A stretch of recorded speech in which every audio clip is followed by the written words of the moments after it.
योग के मूलभूत सिद्धांत, ये पुस्तक देखी है, कुरेदी है।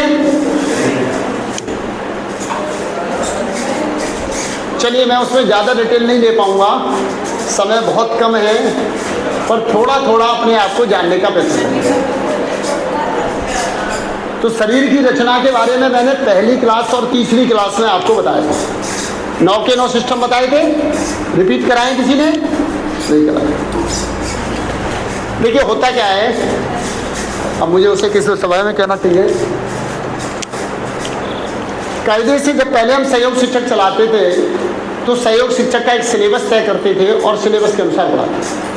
कोई टीचर आप बाहर से बुलाते थे 2-4 लोगों को, तो उनको पहले कहते थे कि आपको तैयारी करके आना, ये पढ़ाना।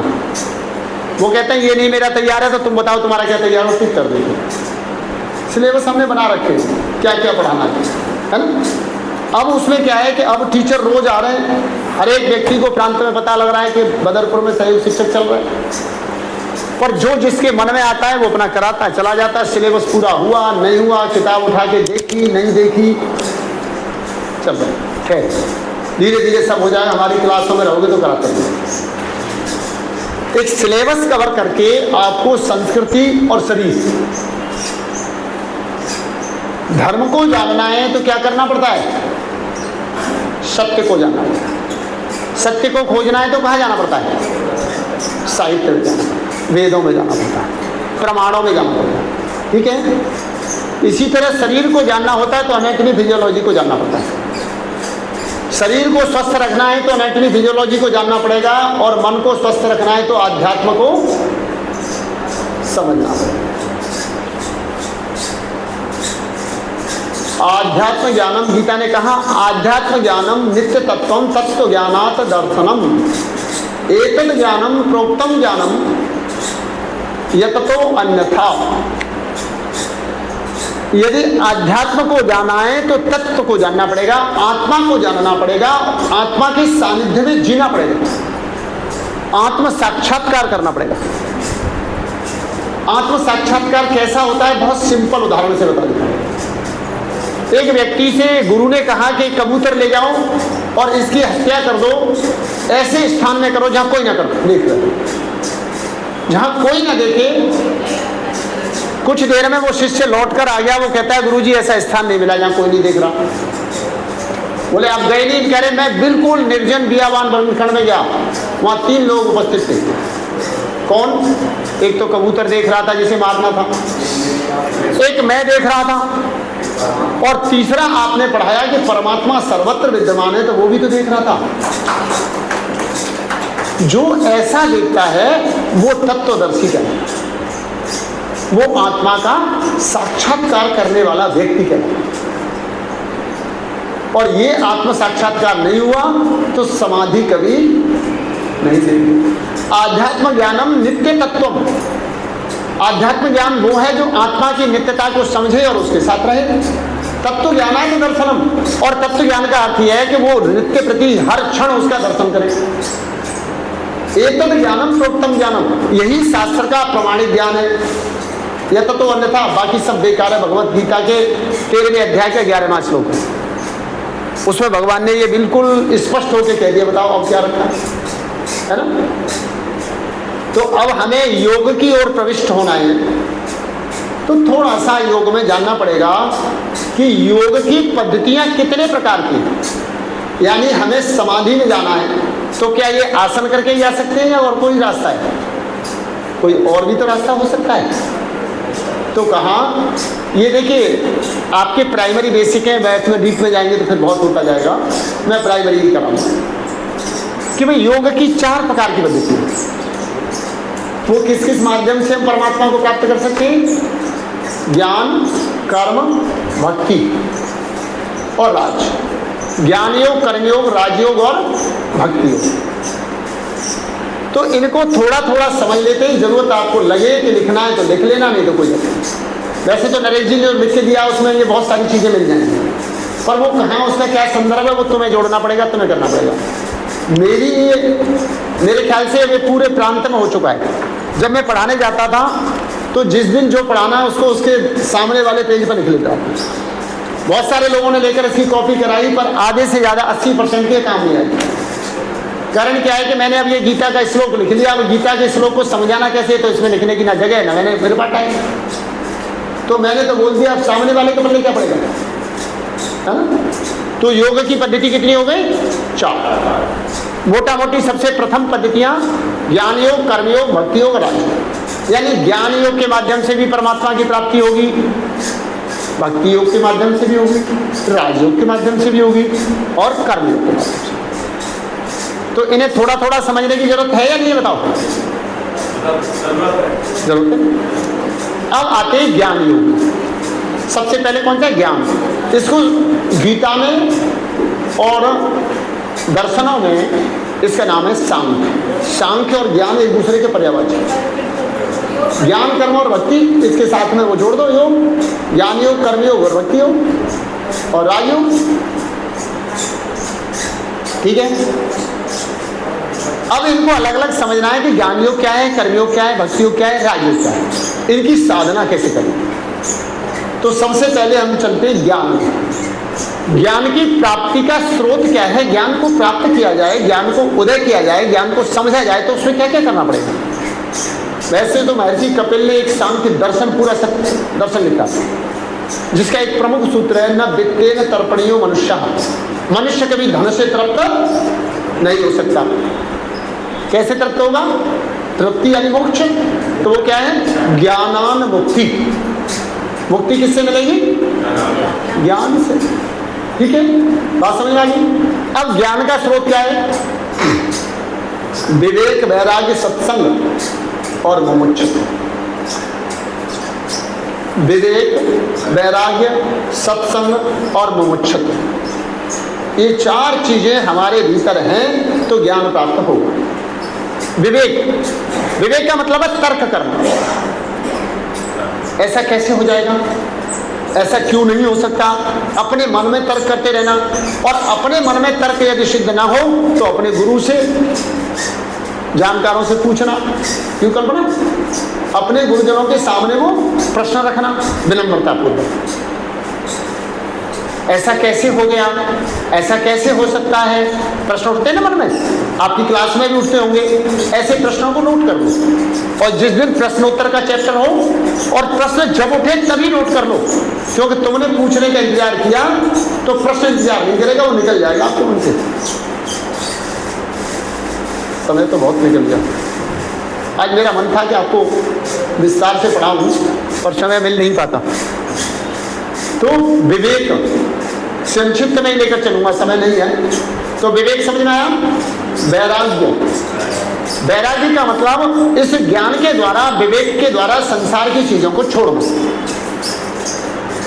हमारे पास 100 करोड़ की जमीन है, लेकिन देखने जाने का टाइम नहीं मिलता, तो फायदा क्या उसका?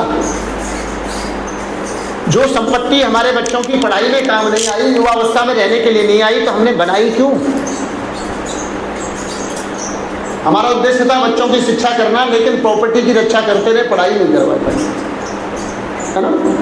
तो डिटैच होना, अपनी जो सामग्री आपके पास एकत्रित है उसे डिटैच होने का मतलब ये नहीं उसे फेंक दो या किसी को दे दो, उसका सही समय पर सही उपयोग करते रहो। उससे आपका ये लगाव ना हो, जैसे बनियों की कहावत है कि नोट किसी की जेब में बड़ा सा रखा था कि मर जाइयों पर तो न बनइयों, जब भूखा मर जाओ पर तेरे को टुकड़े देंगे, तेरे को नहीं खुलवाऊंगा, है ना।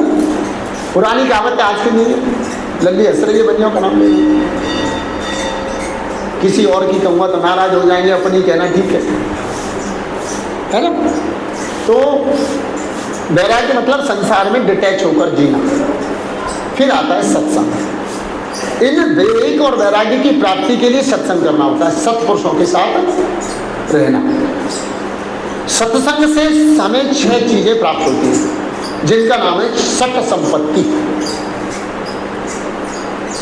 सम, दम, तितिक्षा, उपरति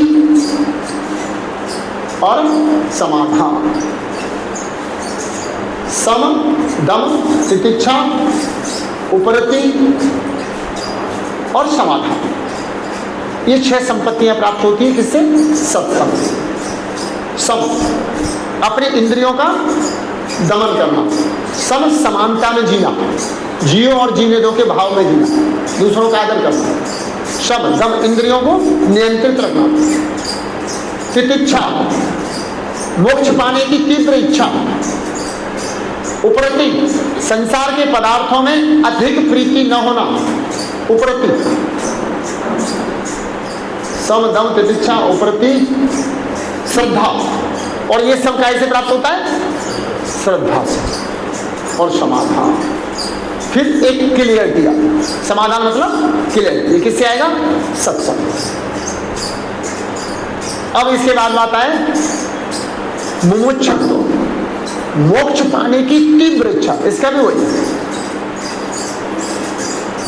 मोक्ष पाने की, विवेक वैराग्य सत्संग और मुमुक्षुत्व मोक्ष पाने की तीव्र इच्छा। अब इन चारों को प्राप्त करने के लिए हमें 3 साधन और चाहिए, कोई खिलौना नहीं है ये सब, जो कहोगे हमें याद नहीं होता, ये सब पढ़ना पड़ेगा, मेहनत करनी पड़ेगी, रात रात भर जागना पड़ेगा, जागे हम लोग। अब उसके बाद आता है श्रवण मनन और निधिध्यासन, सुनना, सुने हुए पर चिंतन करना, और चिंतन करने के बाद जो सही सटीक अपने मन में आए उसको ग्रहण करना, उसमें जीना। सारा का सारा नोट नहीं कर सकते आप, लेकिन कुछ तो, कोई एक वाक्य, कोई एक लाइन, कोई एक शब्द, उसमें जीना, श्रवण मनन और निधिध्यासन, इन 7 की प्राप्ति। अब 7 हो गए, विवेक वैराग्य सत्संग और मुमुक्षुत्व, और ये आया श्रवण मनन और निधिध्यासन। इन 7 की प्राप्तियों के लिए अपने चक्रों का वेदन करना। आज मेरा इरादा था कि मैं चक्रों पर एक लंबा आपको लेक्चर दूं, पर समय योग में ज़्यादा निकल गया, इसलिए मेरी इच्छा थी कि मैं आज आपको कुछ ना कराऊं, पर मुझे थोड़ा सा लगा कि संचालकों की इच्छा है कि थोड़ा सा कराऊं। खैर, फिर कभी समय मिला तो फिर कराएंगे मेडिटेशन।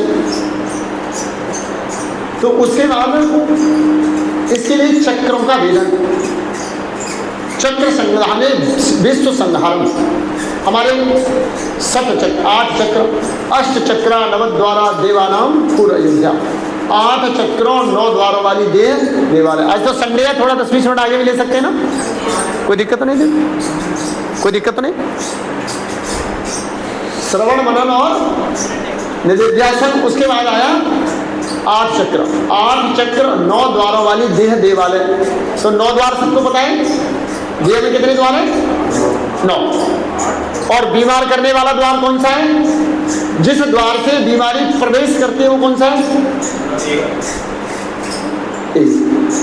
मुख, यानी 2, 2 4, 2 6, 1 7, एक जननेंद्रिय और एक मलद्वार।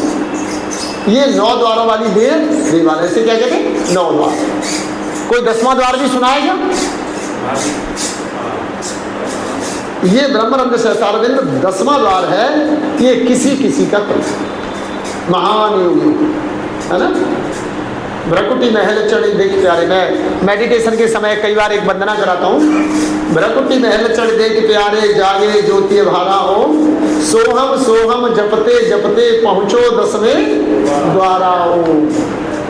खैर, तो ये हमें ज्ञान योग की सिद्धि के लिए इतना कार्य करें और इसमें लगातार स्वाध्याय करें, चक्रों का वेदन करते हुए कुंडलिनी का जागरण करें, तो हमें ज्ञान योग की सिद्धि होती है।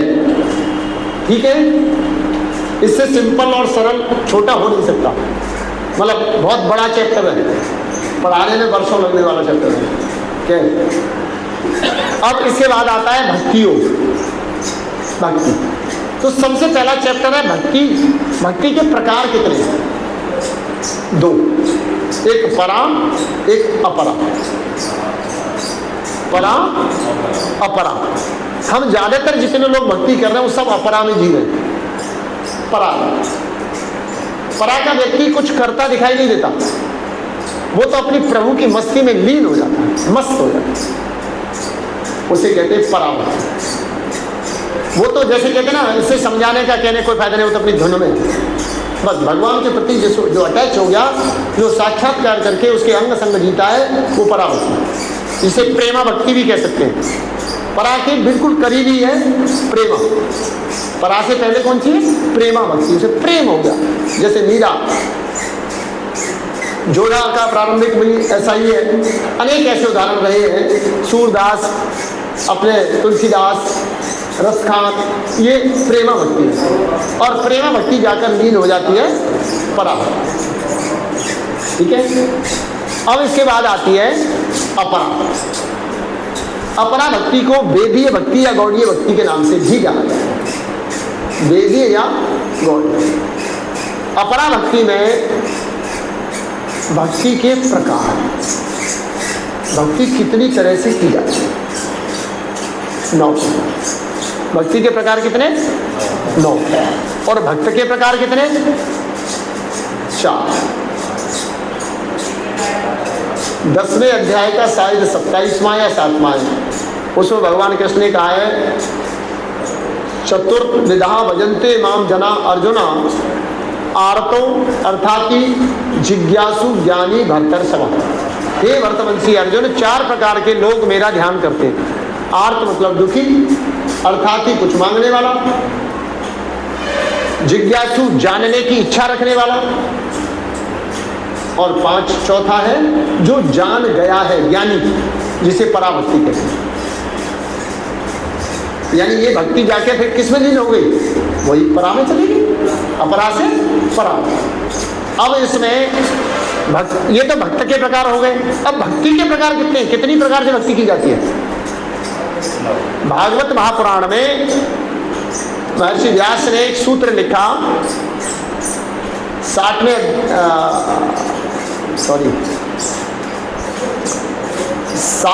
स्कंद के 18वें अध्याय का 60वां श्लोक, नहीं सॉरी 7वें स्कंद के 60वें अध्याय का और 23वां श्लोक। तो उसको कहा, श्रवणम कीर्तनम विष्णु स्मरणम पाद सेवनम अर्चनम बंदनम दास्यम सख्यम आत्मनिवेदनम। 9 प्रकार भक्ति के। श्रवण करना यानी सुनना, जो अभी कर रहे हो। अब साहित्य में जाएं तो श्रवण किसने किया? महाराज परीक्षित ने सबसे पहले भागवत कराई। अभी भी कोई भागवत कराता तो क्या बनता है एक व्यक्ति? परीक्षित बनता। वो क्या करता है? सुनता। कीर्तनम कहता कौन है? उसे व्यास जी बोलते हैं, श्री सुखदेव जी। किसने लिखी वो? सुखदेव जी। सुनाई किसने? व्यास। तो जो गद्दी पर बैठता है उसे व्यास जी कहते हैं। श्रवणम कीर्तनम विष्णु स्मरणम पाद सेवनम, भगवान का स्मरण करके, हरि का नाम जप कर महाराज पहला, भगवान के पैर दबाकर पाद सेवनम, लक्ष्मी अर्चना, जो बेलपत्र पर ओम नमः शिवाय इत्यादि लिखे महाराज प्रथु, वंदना अक्रूर जी। फिर उसके बाद आया दास्यम हनुमान जी, सखा अर्जुन, आत्मनिवेदन महाराज बलि, आत्मबोध। इन्होंने एक एक प्रकार की भक्ति करके योग को प्राप्त किया, समाधि को प्राप्त किया है, भगवान को प्राप्त किया। अब इसके बाद आता है आपकी सिलेबस में जो एक तो ये है, दूसरा है कि रामायण के अनुसार नवदा भक्ति बताओ। तो माता सवरी के आश्रम में जब भगवान गए तो माता ने पूछा कि कुछ उपदेश दो, है ना?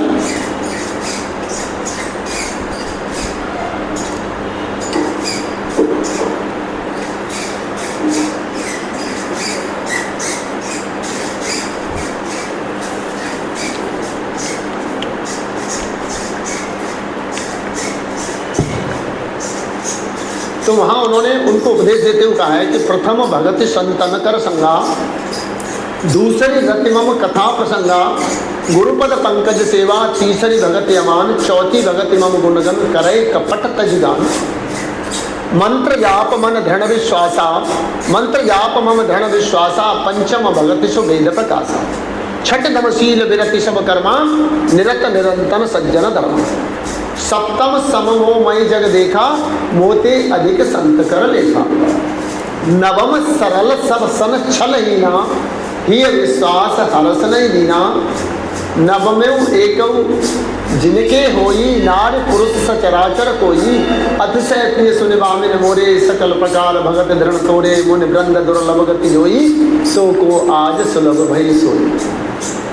भगवान ने वहाँ उपदेश किया है कि माता भक्ति करने के 9 प्रकार हैं। अलग अलग लोग अलग अलग ढंग से भक्ति करते हैं।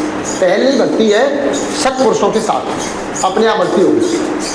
दूसरा, जब बोलो तो भगवान के गुणों का वर्णन करो, कथा प्रसंग, ये जो रामायण भगवत इत्यादि होती है सब क्या है? दूसरी भक्ति। गुरुपद पंकज सेवा, गुरु की बात को बिना शक शंका के स्वीकार करना, तीसरी भक्ति। गुरुपद पंकज सेवा, चौथी भगति मम गुणगण, भगवान के गुणों का वर्णन कपट को छोड़कर किसी लाभ लालच में सामने वाले को इंप्रेस करने के लिए ना हो, वो अपने स्वभाव के तहत। मंत्र जाप मन दृढ़ विश्वास, जो मंत्र है, जो गुरु ने विद्वानों ने जो विधि दी जीवन जीने की जो आर्ट बताई, उसको बिना किसी डाउट के पूरा करना। ये नहीं है उनको मंत्र का जो अर्थ समझ रखा, मंत्र का मतलब है विधि, जीवन जीने की कला, आर्ट जो बताई गई है उसमें जीना। प्रातःकाल जल्दी उठना, हल्का खाना, जल्दी सोना, है ना, योग करना, प्राणायाम करना, ध्यान करना, स्वाध्याय करना, ये सब मंत्र है। छठ दमशील, सारे कार्यों में अहंकार रहित, बिना अहंकार के।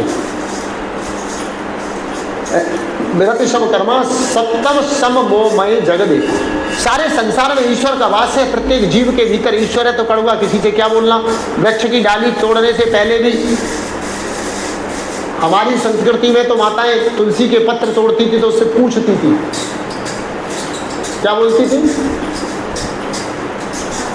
मत हिलो मत ना डुलो, मत हिलो रे ले, हम भेजे श्री कृष्ण ने 2 दल मांगे, है ना, वो भी हम मांगते थे। तो यानी पत्ते भी मांग कर लेना, तब तो उसे जीवित समझना है ना।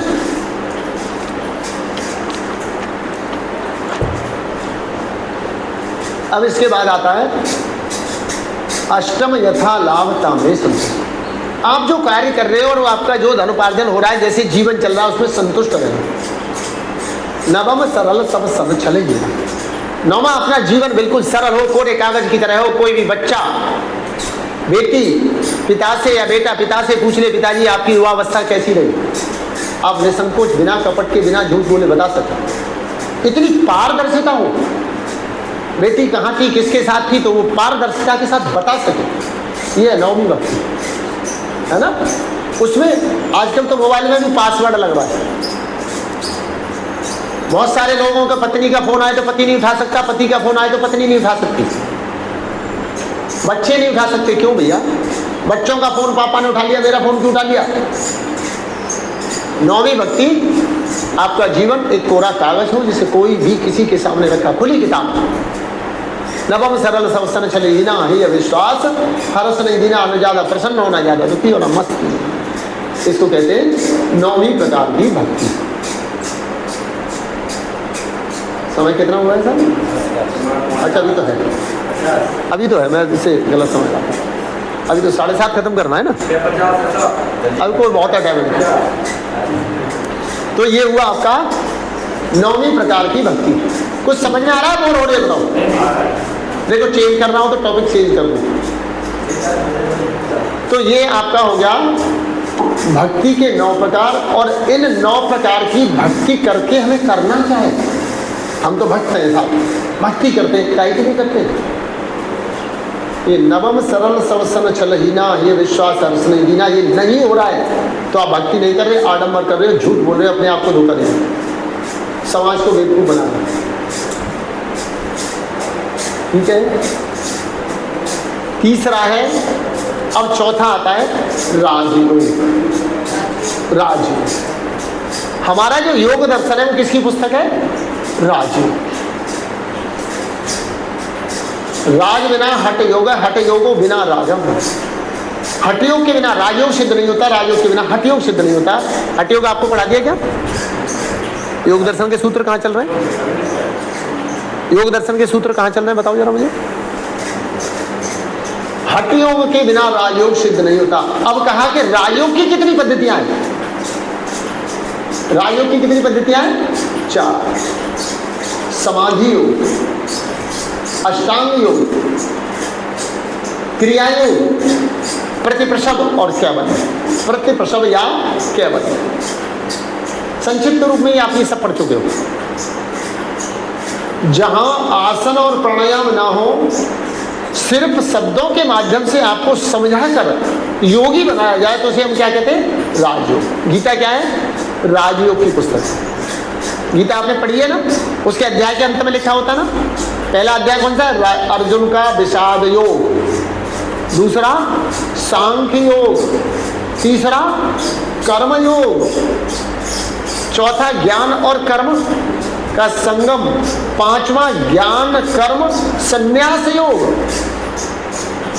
छठवां आता है भक्ति योग। पढ़े आपने?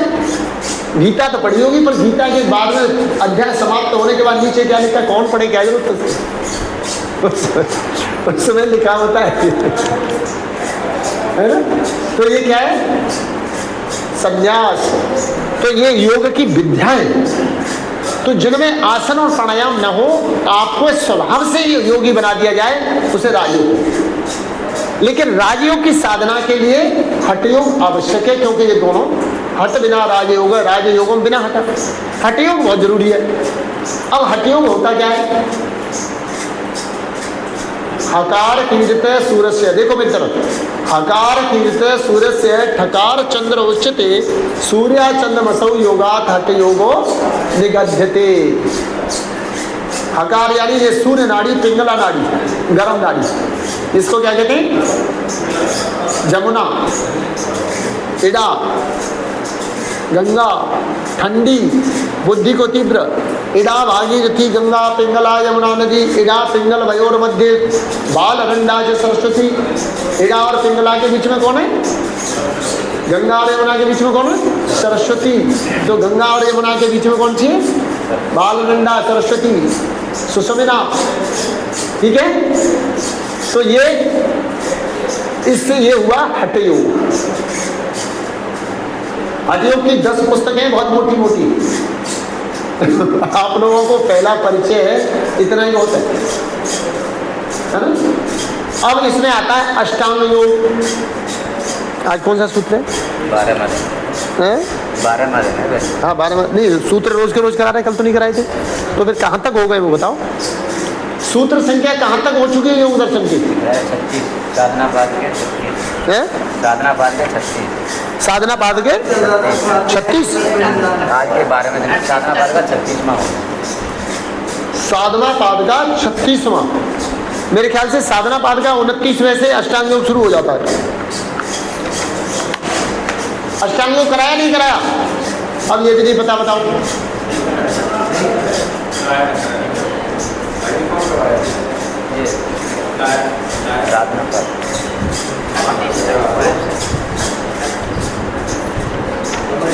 साधना पाद का है जी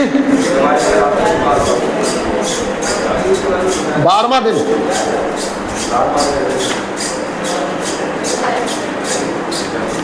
कल तो नहीं कराए ना उसमें? तो फिर तो 11वें दिन के रह गए ना, 10वें दिन के।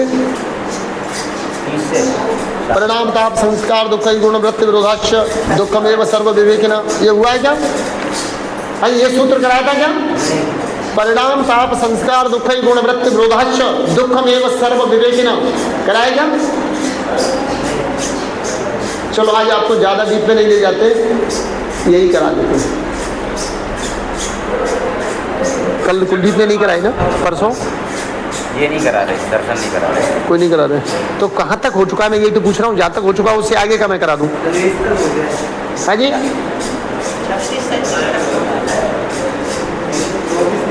उस दिन मैं करा के गया था आपको साधना पाद का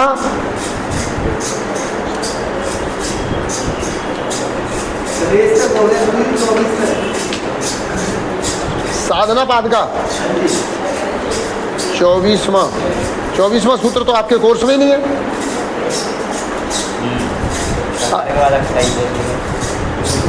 बिल्कुल। देखिए कौन कौन से सूत्र कौन कौन से दिन कराने हैं, मैंने अपनी डायरी में अपने पेन से सब लिख रखे हैं। ताकि मुझे कंफ्यूज ना हो। मेरे ख्याल से उस दिन आपको कराया था, मैंने खुद कराए थे। ते प्रति प्रसव हेवा सूक्ष्म ध्यान हे तात तद वृत्तय क्लेश कर क्लेश मूल कर्माशयो दृष्टा दृष्ट जन्म वेदनीय सत्य मूले तद्युता को जाति आयु होगा। मुझे लगता है यहीं तक हुए होंगे ना, उसके बाद मेरे बाद में हुए क्या? नहीं हुआ। परिणाम ताप संस्कार दुख गुण वृत्ति विरोधाक्ष दुखम एवं सर्व विवेकिना। परिणाम में दुख हमारे कितने प्रकार के? हमें दुख कितने प्रकार के? 3 प्रकार, दैविक दैहिक और भौतिक। संसार में दुख कितने प्रकार के? 3 प्रकार के। दैविक जो ईश्वर द्वारा, ओला वर्षा आंधी तूफान बाढ़, है ना। दैहिक शरीर के बात पित्त कफ के अन्वय नहीं सके। भौतिक संसाधनों से, दूसरों के द्वारा है? अब ये शारीरिक और मानसिक से 2 प्रकार के हो जाते हैं, तो हम डिटेल में नहीं जाएंगे। तो यहां कहा कि परिणाम ताप संस्कार। अब कर्म कितने प्रकार के? 2 प्रकार मूल रूप से। सॉरी, मैं इसमें आज आप लोगों को ज्ञान भक्ति कराया, कर्म छोड़ दिया, उसको भी नहीं दिया, इससे नहीं दिखा रहा है, शब्द भी आ रहा है। कर्म योग, कर्म कितने प्रकार के? गीता में 3 प्रकार के कर्मों का वर्णन है।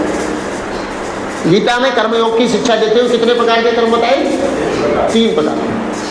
पहला है कर्म, शास्त्र विधि के अनुसार समाज के लिए उचित व्यवस्था में सहयोगी जितने कार्य करते हैं उन सबको कर्म कहते हैं।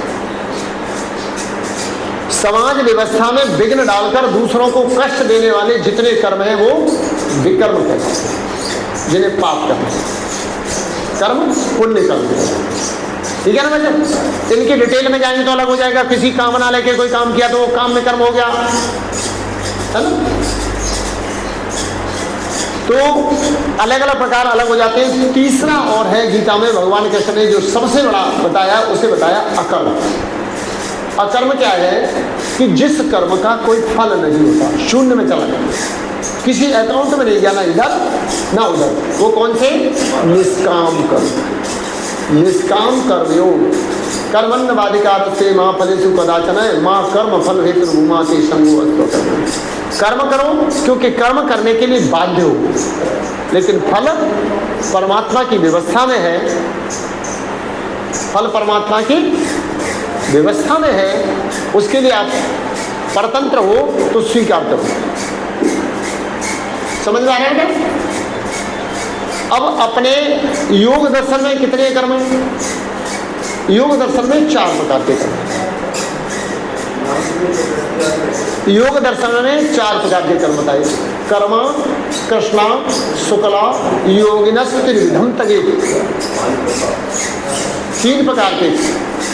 कृष्ण कहते काले को यानी पाप कर्म, शुक्ला कृष्ण कर्म। और कुछ कर्म ऐसे होते हैं जो पाप और पुण्य से मिश्रित होते हैं, जिसमें पाप भी होता है पुण्य भी होता है।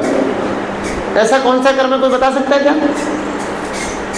पाप पुण्य से मिश्रित कर्म और फिर भी श्रेष्ठ कहलाता है। किसान खेत जोतता है तो कितने जीवों की हत्या होती है? लेकिन उन जीवों की हत्या करना उसका उद्देश्य नहीं है, इसलिए पुण्य होता है क्योंकि उसका उद्देश्य है अन्न उगाना। अरे ना समझ में, उसका उद्देश्य क्या है? अन्न उगाना। लेकिन अन्न उगाने के लिए खेत में हल चलाता है तो हत्या होती है ना। अब कुछ योगी जन, योगी ने त्रिविधम तयेत, योगियों के कर्म इन तीनों से चौथी प्रकार के होते हैं। ना वो पाप कर्म करते हैं, ना पुण्य कर्म करते हैं, ना पाप और पुण्य से मिश्रित करते हैं, तो वो चौथी प्रकार का होगा। तो यहाँ वही कहा परिणाम ताप संस्कार दुख गुण वृत्ति विरोधाक्ष दुखमेव सर्व विवेकिनः। यानी अब तक हमें ये बताया जा रहा था कि पुण्य जो पाप कर्म है उनका त्याग करें, पुण्य कर्म करें क्योंकि हमें अच्छा फल मिलेगा। लेकिन जब योगी समाधि की ओर आगे बढ़ा, परमात्मा की ओर आगे बढ़ा, तो समझ में आया कि परमात्मा से ना तो ये पुण्य कर्म मिलने देंगे ना पाप कर्म मिलने देंगे। पाप में और पुण्य में योगियों के लिए कुछ ज्यादा भेद नहीं। क्यों नहीं है? आप कहोगे बड़ी अटपटी बात है, मैंने हो सकता है बहुत सारे लोग तो पहली बार ही सुन रहे हो ये बात है बेटिया। क्योंकि पाप कर्म के तहत भी दोबारा जन्म मिलता है दंड भोगने के लिए, तो पुण्य कर्मों के अच्छे फलों को भोगने के लिए भी तो पुनः जन्म मिलता है, संसार में आना पड़ता है। तो दोनों ही बंधन का कारण है, इसलिए योगियों के लिए वो दोनों ही उचित नहीं है। दोनों संसार से बांध रहे हैं। परिणाम ताप संस्कार दुखई, उसके परिणाम में क्या है? ताप है। माता के गर्भ में जाना पड़ेगा, जन्म लेना पड़ेगा, मरना पड़ेगा। संस्कार, कुछ प्रवृत्ति छोड़ जाते हैं, पुण्य कर्म भी अब हमें उसी की आदत पड़ जाती है, हर एक व्यक्ति को समझाने में लग जाते हैं, हर एक व्यक्ति का विरोध करने में लग जाते हैं। संस्कार दुख, परिणाम ताप और संस्कार के दुख को ध्यान में रखते हुए जो विवेकशील पुरुष हैं, जो भगवत भक्त हैं, उनके लिए तो पाप और पुण्य में कोई अंतर नहीं। तो फिर वो कैसे कर्म करते हैं? निष्काम कर्म करते हैं, निमित्त कर्म करते हैं। निमित्त कर्म जो सामने आ गया, जो उपयोगी लगा उस समय, बस किसी से बंधते नहीं, ना पुण्य करने की इच्छा, ना पाप करने की इच्छा। बहुत सारे लोग इसी के लिए घूमते, साहब मैं तो इसी में साहब, कोई अच्छा काम मिले मैं तो बिल्कुल तैयार हूं। योगियों के लिए ये भी तो इच्छा ही हो गई, इच्छा करने की इच्छा, इच्छाओं का त्याग। और जब तक इच्छा बनी रहेगी तब तक स्थित प्रज्ञ नहीं हो सकता। देखिए योग का ये डीप चीजें हैं, पर इनके बिना योगी बन नहीं सकता, ये तय है। आगे चलते हैं। हेयम दुख मनागता, योग का लाभ क्या है? योगी के हृदय में जब योग प्रतिष्ठित होता है तो आने वाले दुखों से बच जाता है, आने वाले दुखों से बचने का एक मार्ग है। हेयम दुख मनागता। फिर आगे आता है, ये सबसे बड़ा सूत्र है, प्रकाश क्रिया स्थित शीलम भूतेन्द्रियात्। प्रकाश क्रिया स्थित शीलम भूतेन्द्रियात्मक भोग अपवर्गार्धम दृश्यम। यानी ये प्रश्न खड़ा हुआ, समझे जाना है, बहुत बढ़िया चैप्टर है, कोई बात नहीं। प्रकाश क्रिया स्थित शीलम, आपको अब तक कितने गुण बताए? सात्विक राजस तामस, 3 प्रकार की प्रवृत्ति। इन 3 प्रवृत्तियों के गुण क्या हैं? सात्विक प्रकाश की ओर, ज्ञान में, अच्छे कार्यों में मन लगाता है। क्रिया रजोगुण काम में लगाता है, लाभ। और तमोगुण आलसी बनाता है, स्थित। ठीक है जो है ना बहुत है, अब क्या करना है, हमें करना ही क्या है, आलसी व्यक्ति। तो प्रकाश क्रिया स्थित शीलम, इन 3 गुणों से व्याप्त ये संसार भूतेन्द्रियात्मक, जितने भूत कहते प्राणी को, प्राणियों की जो इंद्रियां हैं इन तीनों से प्रभावित होकर कार्य कर रही है। जिसकी जैसी प्रवृत्ति वैसे उसके कार्य। प्रकाश क्रिया स्थित शीलम भोग अपवर्गार्धम दृश्यम। एक प्रश्न उठता है कि परमात्मा ने ये दृश्य बनाया ही क्यों, संसार क्यों बनाया?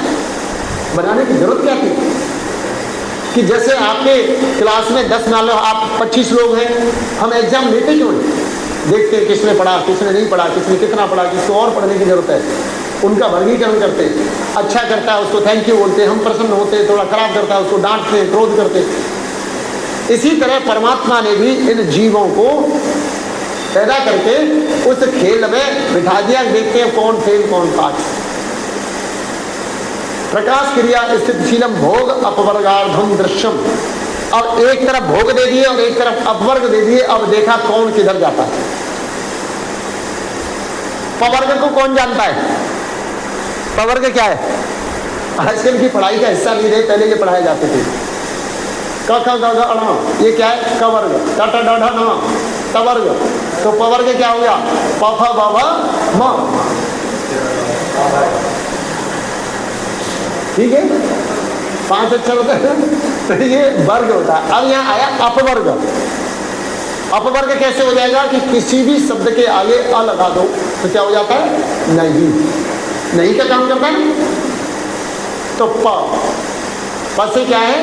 संसार में पाप, पाप का फल बंधन, पाप फ ब भ, बंधनों में बना हुआ भोग और फिर मृत्यु। अब इसको अपवर्ग कर दीजिए तो पुण्य कर्म, अपाप हो जाएगा तो अप हो जाएगा तो पुण्य कर्म, फल क्या आएगा? बंधनों से मुक्ति है। और फिर क्या प्राप्त होगा? भोगों से निवृत्ति, मोक्ष। इसे कहते हैं अपवर्ग। तो संसार क्यों बनाया? अपवर्ग को प्राप्त करने के लिए। यानी आपके सामने एक तरफ बहुत सारे प्रलोभनों की चीजें, एक तरफ कोई बड़ी चीज है तो बड़ी चीज के लिए जा। एक छोटे से उदाहरण से आपको बिल्कुल सिंपल समझाता हूं। एक राजा के कोई संतान नहीं था, तो उसने अपने राज्य का, संक्षिप्त में बताऊंगा, उत्तराधिकारी ढूंढने की घोषणा की। उन्होंने कहा कि एक बड़े पार्क के अंदर मेला लगेगा और उस मेले में मैं रहूंगा, जो मुझे ढूंढ देगा वो मेरा उत्तराधिकारी। ठीक है? सारे लोग, पूरा गांव, नगर के लोग, दूर दूर से लोग आए राजा बनने। तो राजा की पहली लाइन में प्रवेश किया तो खाने के गोलगप्पे, चाट, टिक्की से लेकर सब फ्री। तो कुछ लोगों ने कहा पहले खा लें, बाद में ढूंढ लेंगे। खा पी के निकले। कुछ लोगों ने कहा नहीं, गोलगप्पे बाद में खा लें, आगे चलते हैं। तो देखा कि कपड़ों की मार्केट है, सारे फ्री मिल रहे हैं, तो पहले सूट पसंद कर लें, बाद में देखा जाएगा। फिर आगे चले तो ज्वेलरी मिल रही है, वो भी फ्री, सोना चांदी ज्वेलरी सब फ्री। अब सारा गांव उलझ गया। कोई गोलगप्पे खा रहा है, कोई कपड़े ले रहा है, कोई सोना ले रहा है, कोई गहना ले रहा है, कोई जवाहरात ले रहा है, जो जहां पहुंच गया सब ले रहे हैं। एक बालक दिलीप जी की तरह आगे बढ़ता चला गया। अब उसने देखा कि आगे एक छोटा सा मंदिर, तो उसने कहा पहले मंदिर में दर्शन कर लेता हूँ, ये सब तो बाद में नहीं आएगा, कौन से आप पता नहीं, खत्म थोड़ी हो रहा है। तो मंदिर में दर्शन करने गया, धोख ली और पुजारी से कहा कि महाराज चरणामृत देखो। तो जिसने हाथ में चरणामृत देखा उसने कहा महाराज आप? तो किसने पहचाना?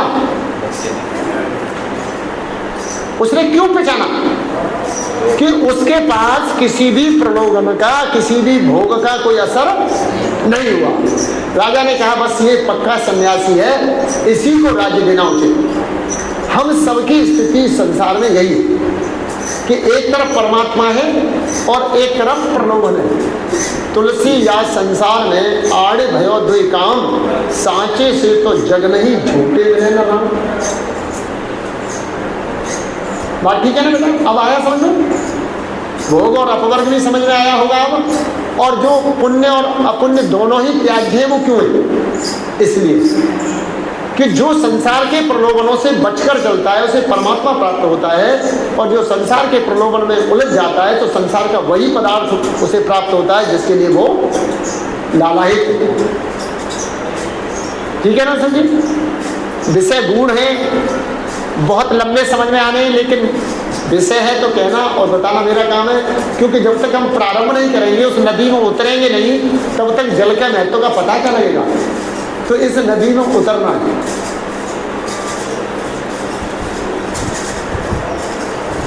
हमारे बहुत सारे योगियों को इनके अनुवाद करने में शायद कठिनाई होगी। अब इसके बाद आ रहा है 18वें से सीधे हम 28वें सूत्र पर ले आए स्वामी जी, और वो है अष्टांग योग। योग अंग अनुष्ठानम अशुद्धि क्षय अज्ञान दीप्त विवेक ख्याति। यानी हम योग क्यों करें? पहले क्या बताया? पहले राजयोग में हम बिना फल को जाने कोई काम करते ही नहीं। हमें तो बताओ क्यों करें? तो यहाँ कहा कि योग के अंगों का अनुष्ठान करते रहने से अशुद्धियों का क्षय होता है, हमारी पाप प्रवृत्ति समाप्त होती है, हमारे लोभ मोह ईर्ष्या समाप्त होते हैं। फिर क्या होता है? आप विवेक ख्याति, और हमें प्राप्त क्या होता है? विवेक और ख्याति, एक विशुद्ध ज्ञान, परमात्मा का ज्ञान प्राप्त होता है। अब ये योग के अंग कौन कौन से? अगले सूत्र में क्या है? समय हो गया क्या? अभी तो है टाइम भाई। मैं तो देखो बोर हो रहे हैं तो मैं छुट्टी कर दूं। आप देख लो, आप बताओ, जैसे आपको मन नहीं लग रहा बंद कर दूं। या 7:30 तो पूरे कर ही लो, ज्यादा नहीं करो तो 7:30 तो पूरे कर लो। ये ईमानदारी बात बता रहा हूँ, ये ऐसे विषय हैं, इन विषयों को हमारे बहुत सारे टीचर भी एक्सप्लेन नहीं करते, अभी तक वो नहीं समझ पाए। ये भोग और अपवर्ग हर एक व्यक्ति विश्लेषित नहीं कर सकता। ऐसी बहुत सारी चीजें हैं, ये बिल्कुल और इनके बिना योग में उतर नहीं सकते। योग अंग अनुष्ठानम अशुद्धि छया विवेक क्या की। अब ये योग के अंग क्या है? यम नियम आसन प्राणायाम प्रत्याहार ध्यान धारणा ध्यान समाधि अष्टाव अंगानी। अब 30वें सूत्र में क्या कहा?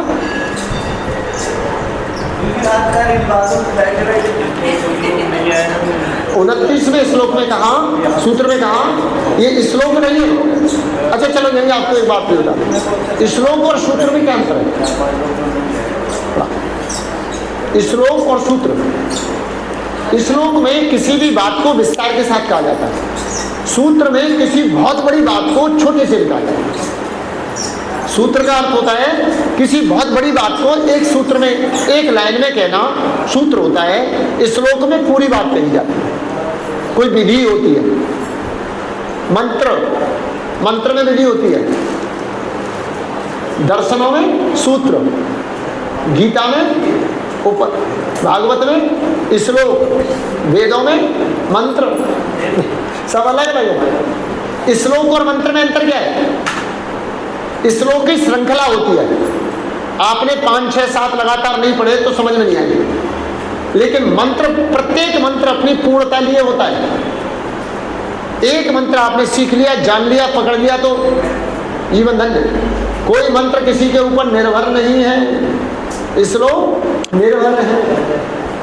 ऐसे ही सूत्र एक बहुत बड़ी बात को छोटा सा, पूरे योग को एक में समेट दिया। यम नियम आसन प्राणायाम प्रत्याहार धारणा ध्यान समाधयो अष्टाव अंगानी,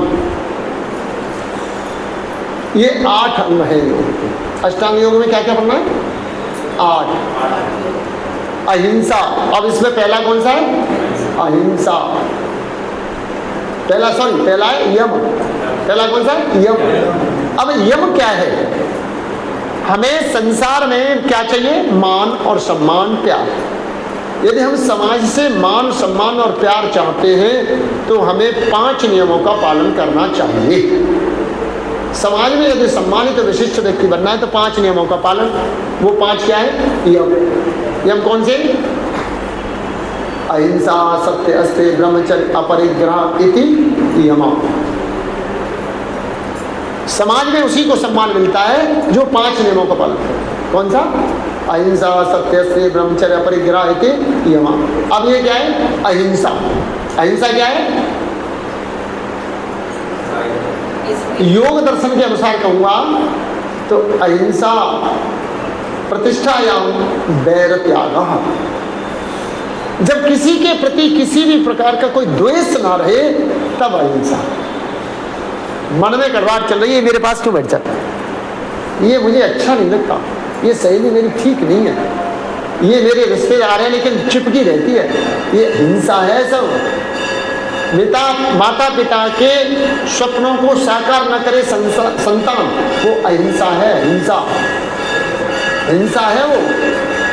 कई बार माँ बाप कहते हैं ना, मेरे अरमानों का खून मेरे मन में रह गई, क्या है? हिंसा। तो अहिंसा क्या है? सकल वैरनाशम, किसी के प्रति किसी भी प्रकार का कोई द्वेष नहीं। कबीरा खड़ा बाजार में सबकी मांगे खैर, ना काऊ से दोस्ती ना काऊ से बैर। प्रेम करो तो ठीक है, गाली दो तो ठीक है, जैसी जिसकी इच्छा। ठीक। तो अहिंसा सकल वैरनाशम। अब क्या है? सत्य। सत्य प्रतिष्ठायाम क्रिया फला।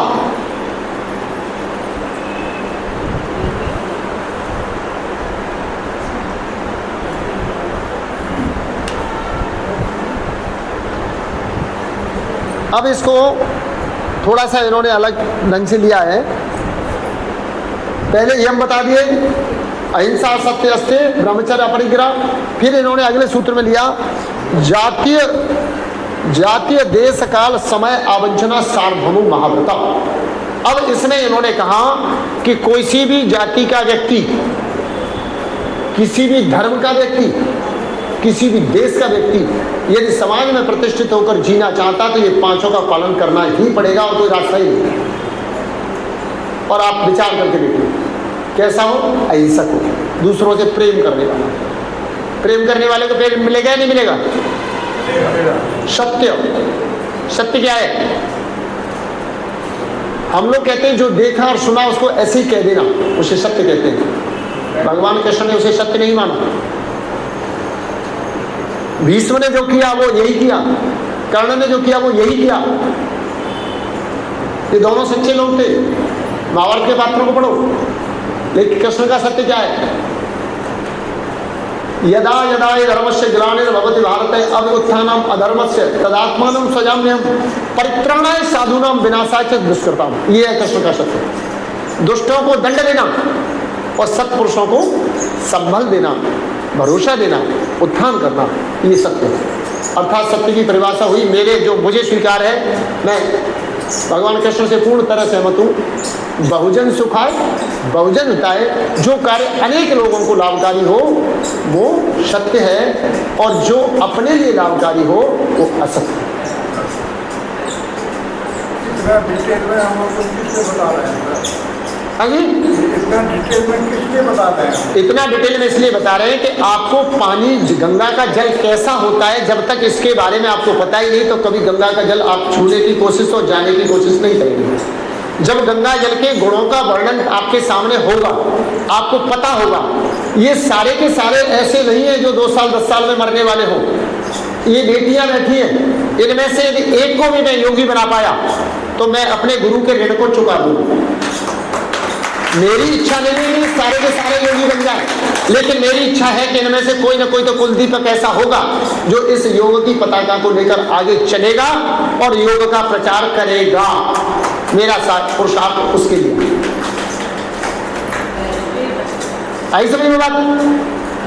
यदि सत्य को परिभाषित ही नहीं किया जाएगा, प्रेजेंट ही नहीं किया जाएगा तो स्वीकारोक्ति की इच्छा कहां से जागृत होगी? कोई बच्चा उसमें जीने की कोशिश कैसे करेगा जब तक उसने जाना ही नहीं और जब तक उसे बताया ही नहीं। आज जो धर्म का पतन हुआ है वो इसीलिए हुआ है कि प्रवक्ताओं ने वो बोलना शुरू कर दिया जिससे दक्षिणा मिले, और वक्ताओं ने वो सुनना शुरू कर दिया जिससे उनका काम चले। सत्य पर सुनना ही नहीं चाहते, बोलने नहीं देना चाहते। वक्ता बोलना नहीं चाहता, लेकिन मैं किसी दक्षिणा के लिए नहीं बोलता, इसलिए बोलना मेरा अधिकार है।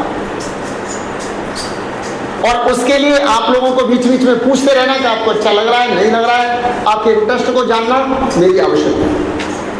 बीज खेत में एक बोया जाता है, किसान हजारों बीज गिराता है, लेकिन उसमें से 100-200 उगाते हैं तो भूखों को अन्न मिल जाता है। सारे बीज नहीं हुआ करते, मैं भी जानता हूँ।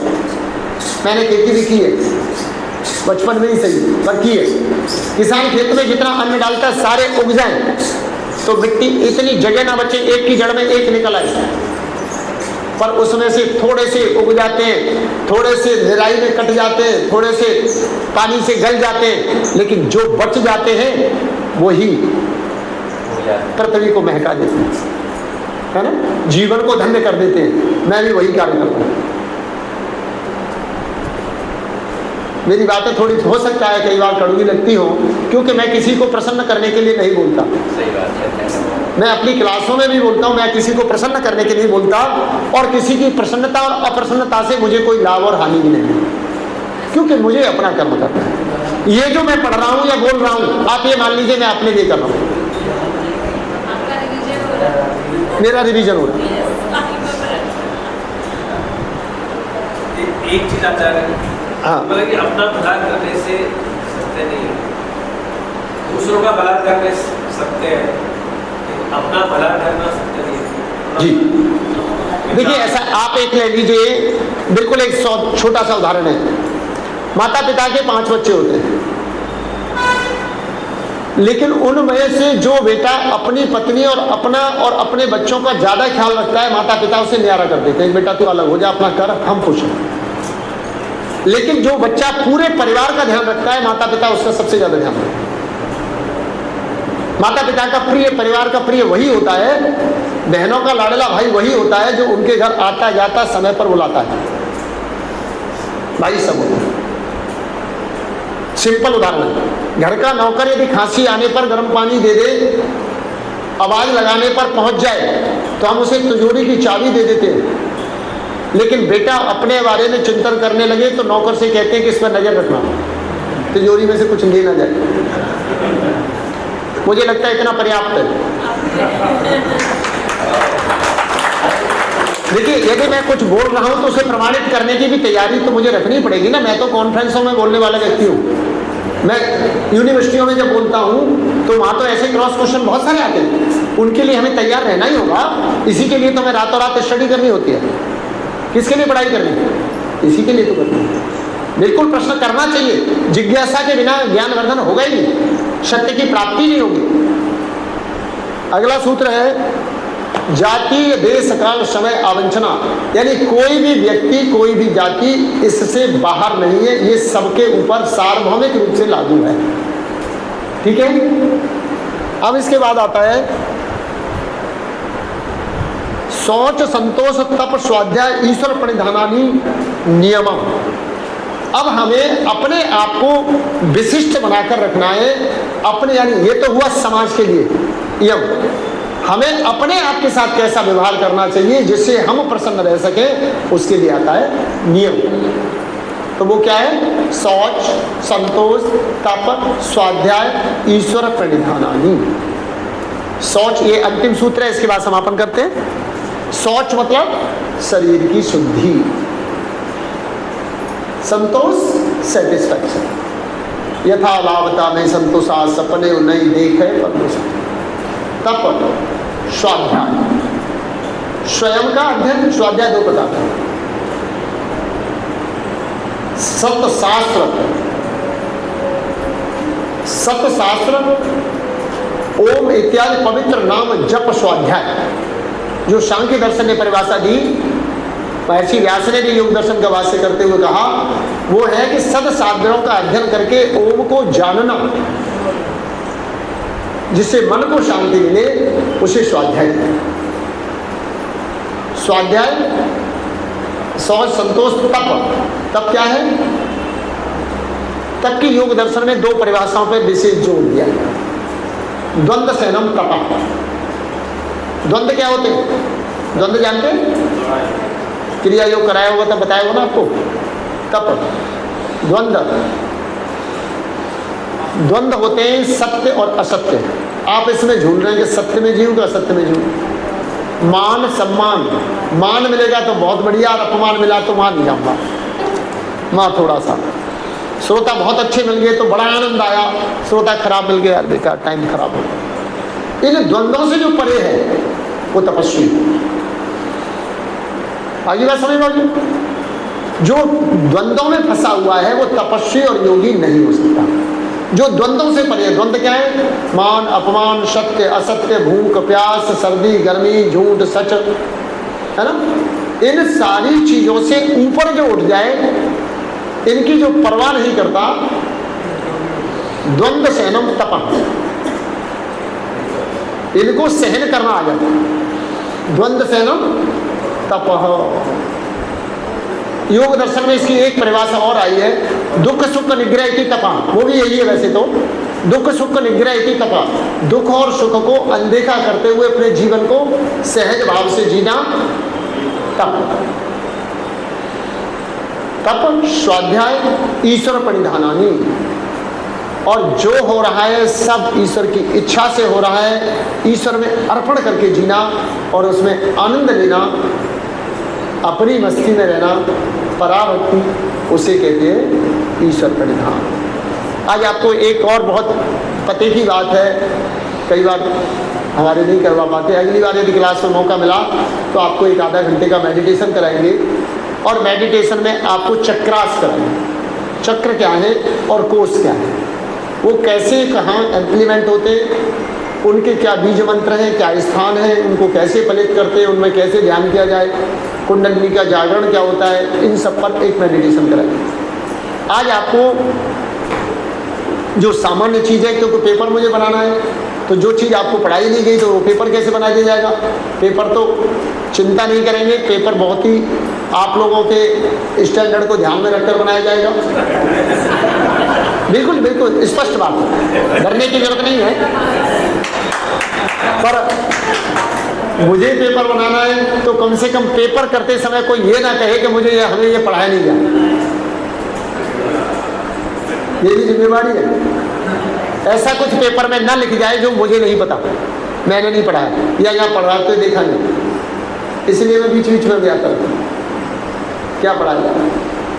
तो योग के 6 बाधक तत्व ये हम सबको याद होने चाहिए।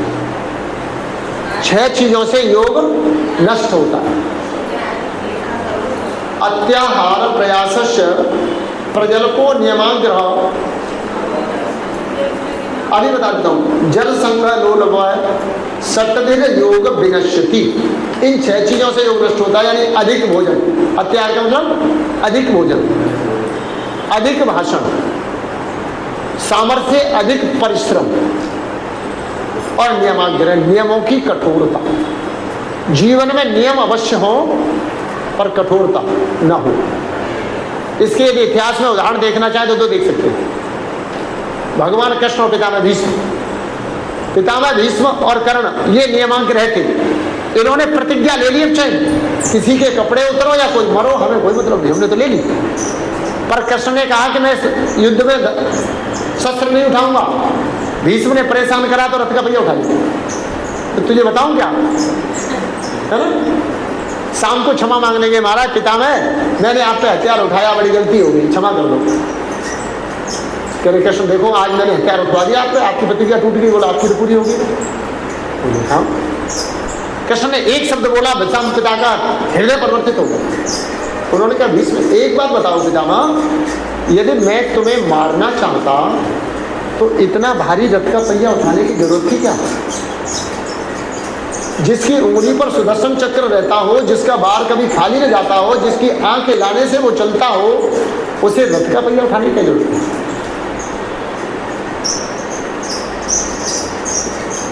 ठीक है ना बात। भीष्म घुटनों पर आ गया। पिता तो बोले तो कृष्ण क्या मैं अधर्म कर रहा हूं? बोले तुम कह रहे हो, मैं तो नहीं कह रहा हूं, पर तुम आंदोलन करो। ये है नियमाग्रह।